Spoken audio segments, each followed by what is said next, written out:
Bonjour à toutes et à tous et merci pour votre fidélité. Dans la vidéo précédente, Lady L quitte la Sardaigne Nord. Direction la baie de Santa Manza en Corse du Sud. Puis ce sera une halte dans la baie de Rondinara avant le mouillage de Saint-Cyprien et Porto Vecchio. La remontée de la côte est de la Corse se fera en 2 étapes. Nous passerons une nuit en mouillage devant le port de Taverna, avant de remonter sur Massinaccio en passant devant Bastia.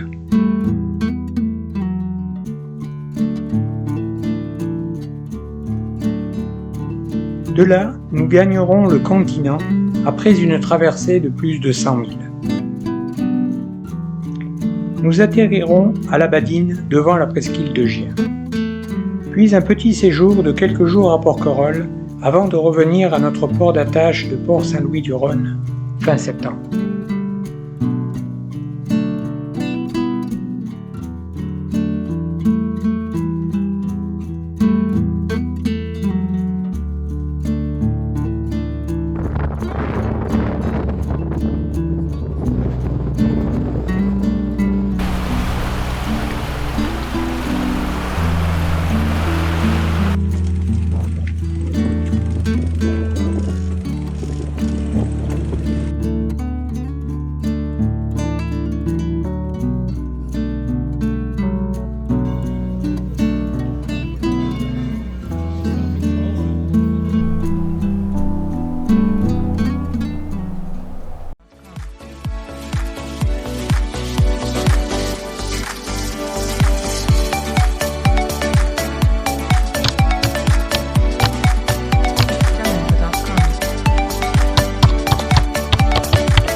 C'est tout dessus que Lady L quitte la Sardaigne Nord en direction de la Corse.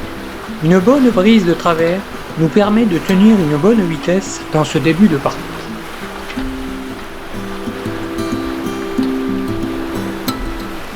Plus tard, en vue des côtes corses, le code 0 sera roulé. Place au Solent, plus adapté aux conditions de navigation.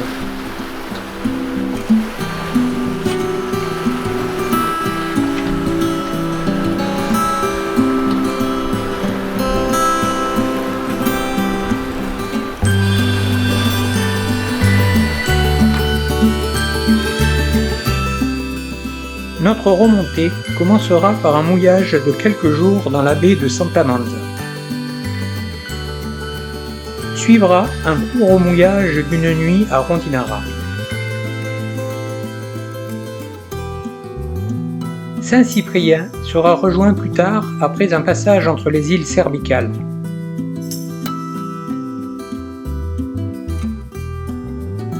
Porto Vecchio sera une escale technique et touristique. Pour l'heure, nous mouillons dans la baie de Santa Manza, au pied des falaises de Crète.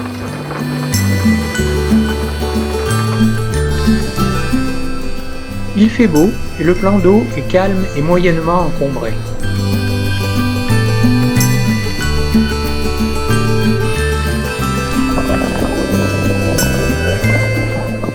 On profite d'un bain pour vérifier notre mouillage et l'enchâssement de notre ancre.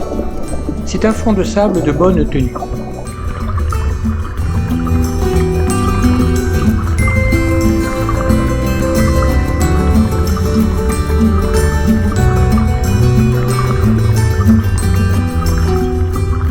Une petite raie se promène aux abords de la pioche, certainement en quête de nourriture soulevée par cette dernière.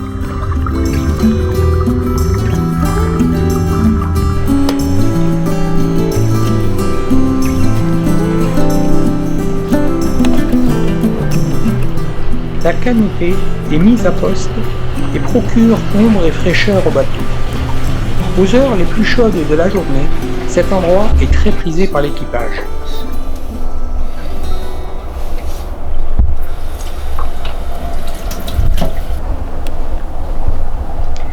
Nous sommes aux premières loges pour voir évoluer de belles unités sous voile dans la baie.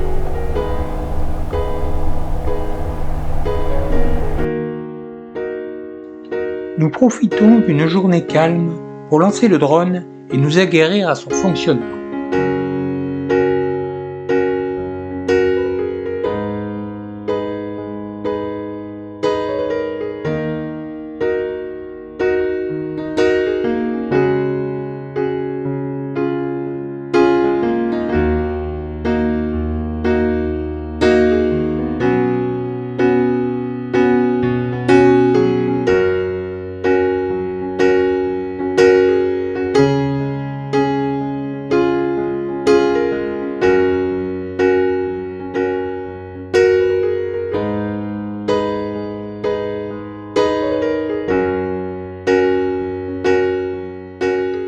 Plus tard, en mouillage au fond de la baie, le temps se gâta.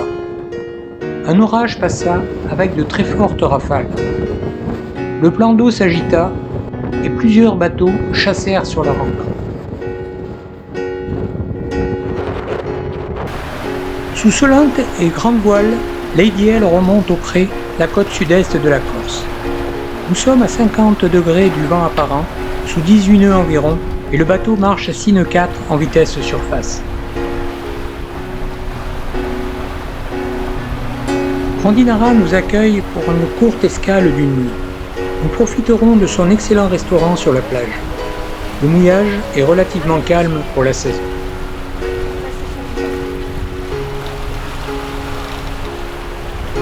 Nous reprendrons la mer le lendemain en direction de la baie de Saint-Cyprien.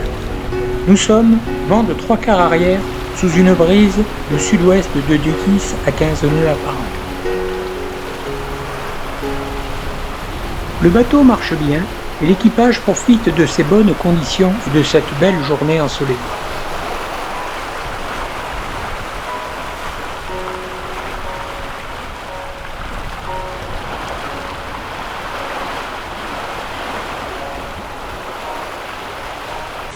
Entre les îles Cerbicales et la côte, le vent forcit et passe arrière. La mer se creuse. Pour passer le cap de la Chiappa, il faut empanner. On se prépare à la manœuvre.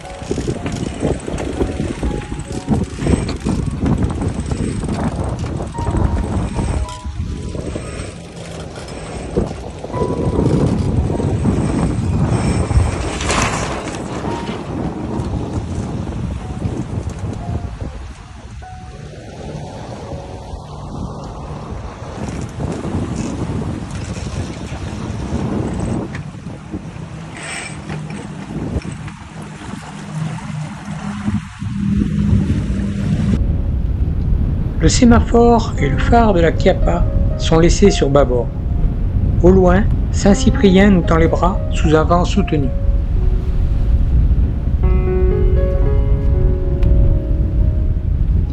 Pour l'heure, le mouillage est agité, mais de bonne tenue sur fond de sable.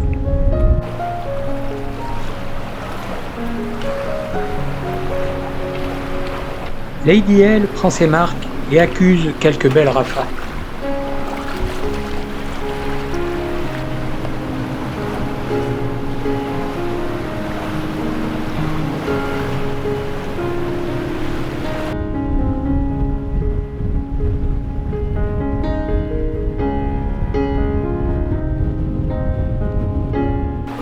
Sur un îlot au loin, on peut voir un voilier échoué, couché sur le côté.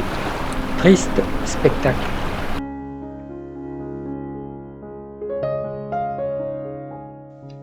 Plus tard, en fin d'après-midi, le vent se calme et on assiste à l'arrivée de belles unités, certainement un rassemblement de vieux gréements.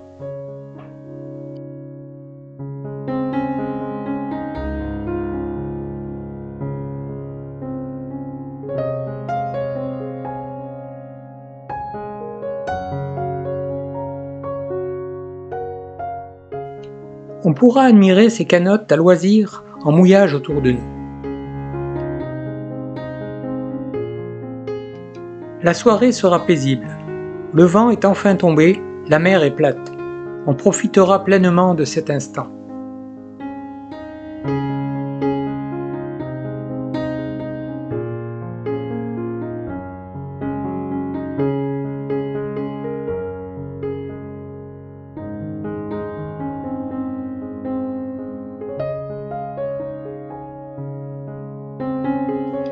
Tôt le matin, on admirera le lever du soleil, avant de reprendre la mer pour une courte navigation vers Porto Vecchio.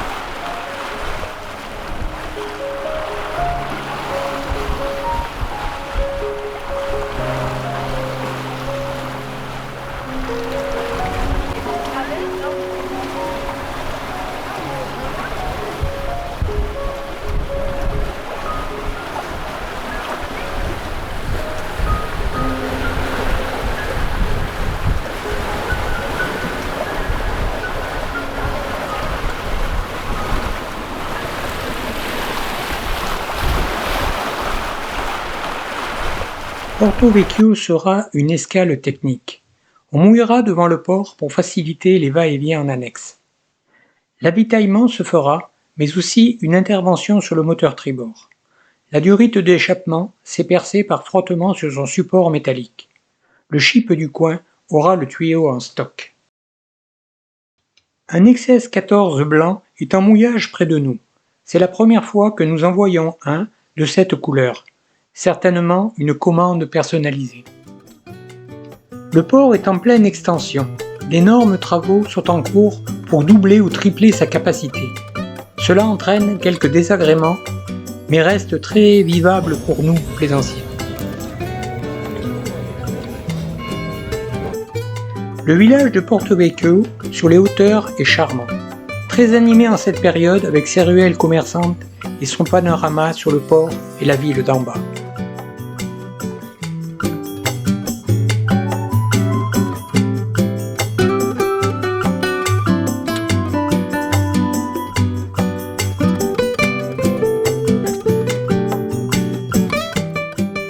Nous y flânerons une journée et profiterons d'un bon restaurant avant de reprendre la mer vers le nord de la Corse sous un ciel menaçant et un vent instable.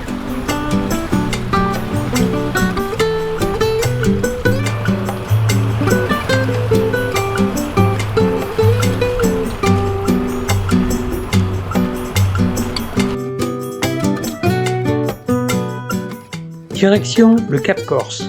Cette remontée se fera en 2 étapes. Après avoir passé les étangs de Diane, nous mettrons le cap sur Taverna pour y passer la nuit en mouillage devant le port. La seconde partie nous verra passer devant Bastia, avant notre destination de Massinaggi. C'est d'ici que nous attendrons une fenêtre météo favorable pour traverser sur le continent.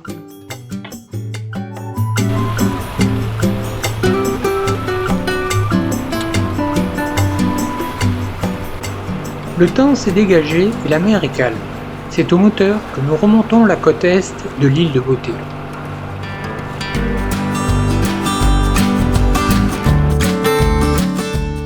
La côte est est assez rectiligne et monotone. Toutefois, les reliefs corses, vus de la mer, sont splendides.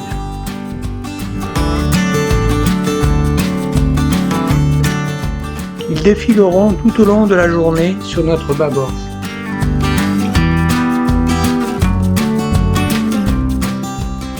L'escale de la nuit à Taverna sera très courte et dès le lendemain, notre chemin passera devant Bastia, ville emblématique de la Corse du Nord. Nous n'y arrêterons pas, l'ayant découverte déjà lors d'étapes précédentes quelques années auparavant. Son ancien port et sa vieille ville sont remarquables et pleins de charme. Massinaggi sera atteint en fin d'après-midi. On mouillera dans la baie devant le port. Peu encombrée en ce début de septembre, la baie est calme et nous offre un bon abri en attente d'une fenêtre météo pour la traversée vers le continent. Au loin, Capraia, la plus près des îles toscanes, s'étire sous le soleil levant. Elle se situe à environ 19 000 nautiques de la Corse. Le ciel s'embrase en ce matin calme. Massinaggi s'éveille.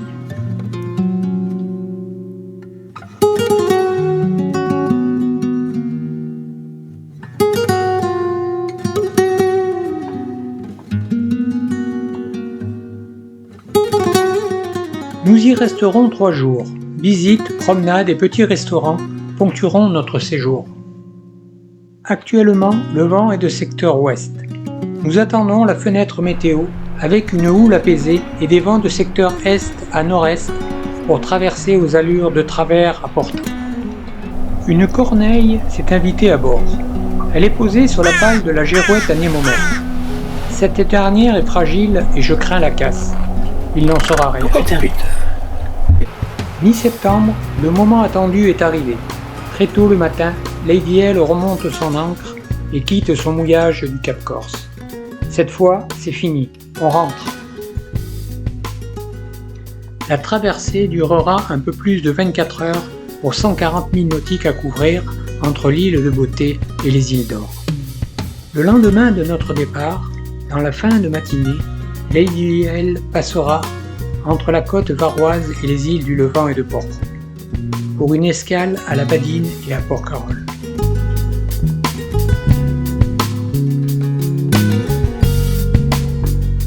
Puis ce sera le retour à Port-Saint-Louis-du-Rhône par Sissier, Marseille et le golfe de Fos. Après 3 mois et 10 jours de mer, Lady L retrouve son port d'attache en cette fin septembre.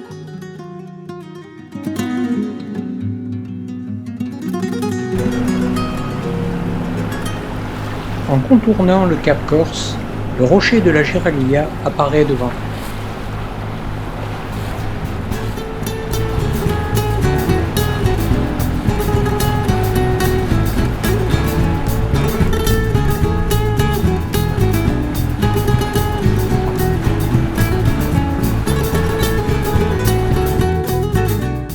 Derrière nous, vers l'est, le soleil monte. Nous passerons entre la côte et l'îlot, dont le phare est actuellement en réflexion. On peut y apercevoir des échafaudages.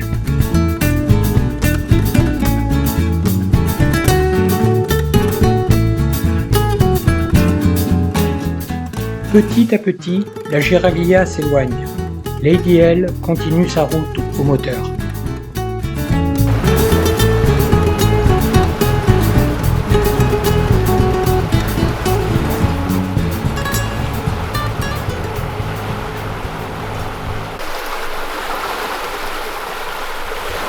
Plus tard dans la matinée, le vent se lèvera comme prévu de nord-est. Au loin, la Corse s'éloigne dans notre sillage.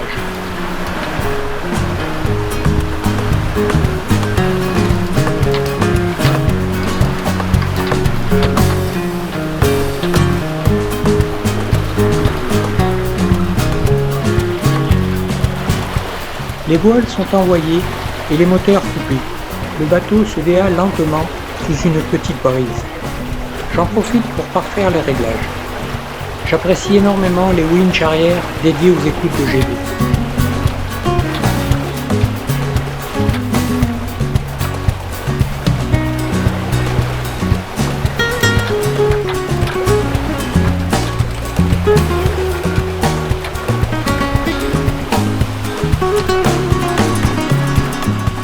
Le train n'est pas d'enfer. Et doucement, sans bruit, le bateau fait son sillage sur la route du retour.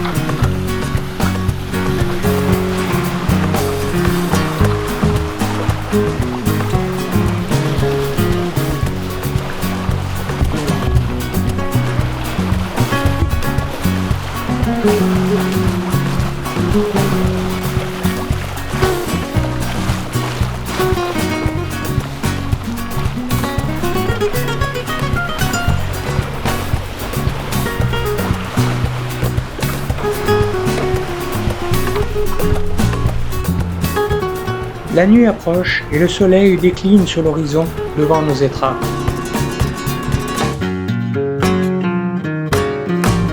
Cette nuit est particulière. C'est la nuit de l'éclipse. La Terre passe entre le soleil et la lune, créant un halo sur cette dernière. En mer, dans ce ciel dégagé, le phénomène est net et nous avons tout le loisir de l'observer.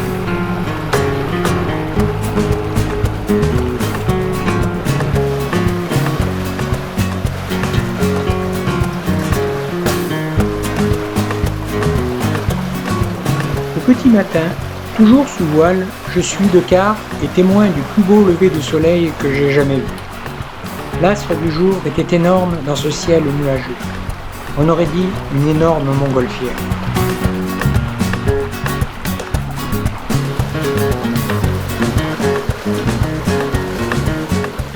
La fin de la traversée se fera sous un vent évanescent. Les moteurs seront mis en route.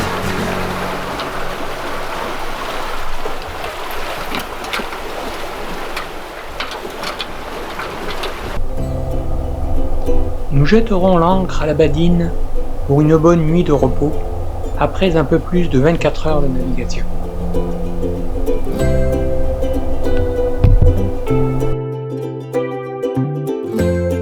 Dès le lendemain, nous prendrons une bouée dans l'avant-port de Porquerolles pour quelques jours. Un vent d'ouest assez fort est annoncé. Le site est très agréable sous la protection du fort Sainte-Agathe.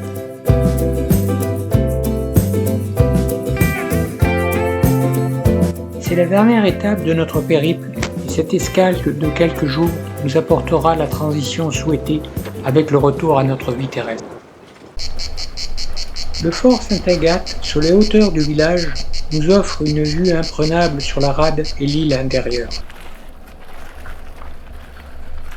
Enfants de la région, nous fréquentons Porquerolles depuis plusieurs décennies.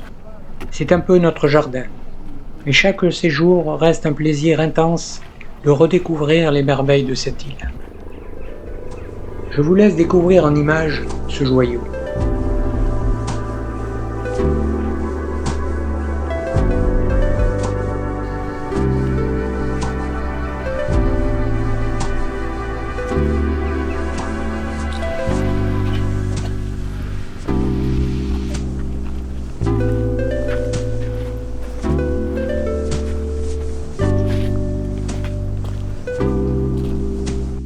Le Moulin du Bonheur a bénéficié depuis quelques années déjà d'une restauration complète.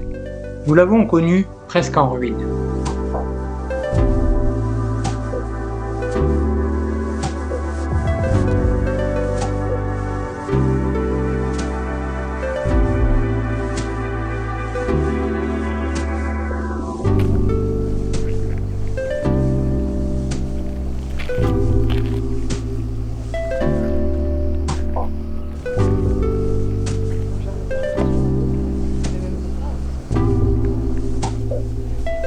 De nombreux champs de vignes sont exploités, donnant des vins de Porquerolles excellents.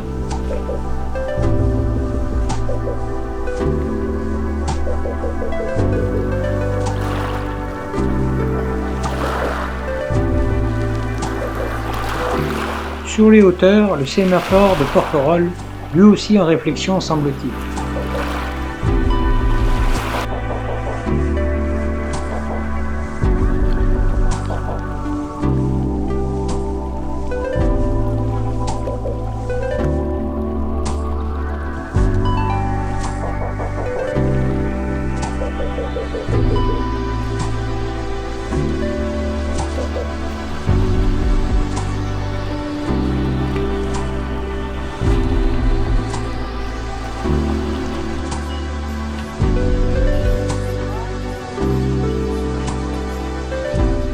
Le bar de l'Escale avec sa vue sur le port. Pour l'anecdote, c'est ici que Florence Artaud s'est mariée.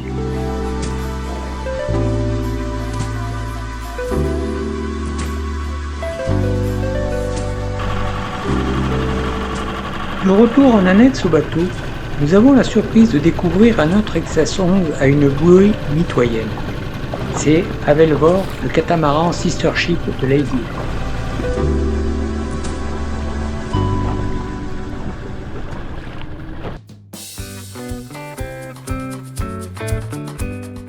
Notre séjour nous permettra de sillonner l'île en long et en travers, en de longues marches. Suivez-nous, découvrons cette île varoise.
Une exploitation agricole cultive ici beaucoup de variétés de plantes et des vergers couvrent une partie de l'île. Ces espèces servent souvent à la reforestation des sites du littoral varois.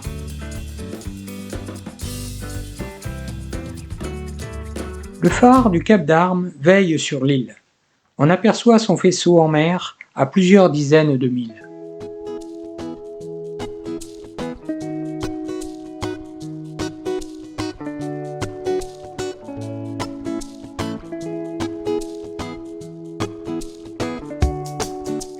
Beaucoup de chemins creux parsèment l'île. Ils invitent au vagabondage. Au loin, on distingue dans la brume Porquerolles et le Levant. Plus en avant, les îlots du Grand et du Petit Saranier.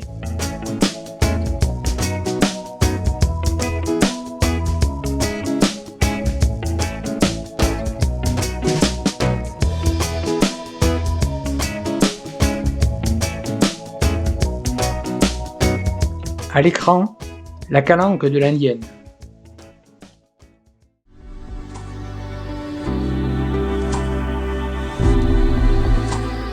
La baie du Langoustier, à l'extrémité ouest de l'île, avec ses forts, sa plage et le phare de la Jaune Garde.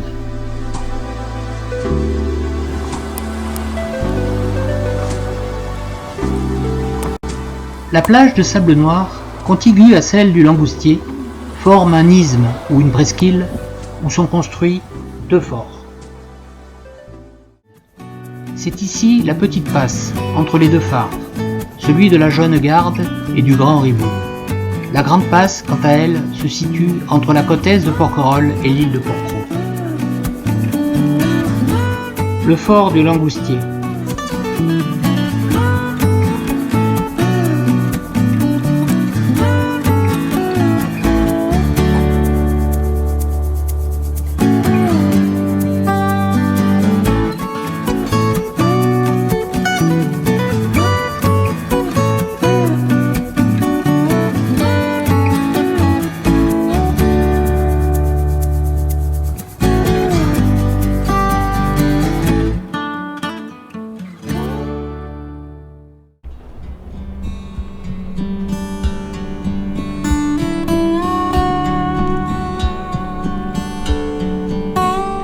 Voilà, notre voyage se termine. Demain, Lady L reprendra la mer pour rentrer à son port d'attache. Nous resterons sous ces images de Porquerolles, mais avant de nous quitter, voici la rétrospective générale de notre été 2025. Environ 1900 milles nautiques de parcourus en 3 mois et 10 jours. La France, l'Italie avec la Sardaigne et la Sicile, Malte sont les pays traversés. Je vous remercie de nous avoir suivis et je vous dis à bientôt.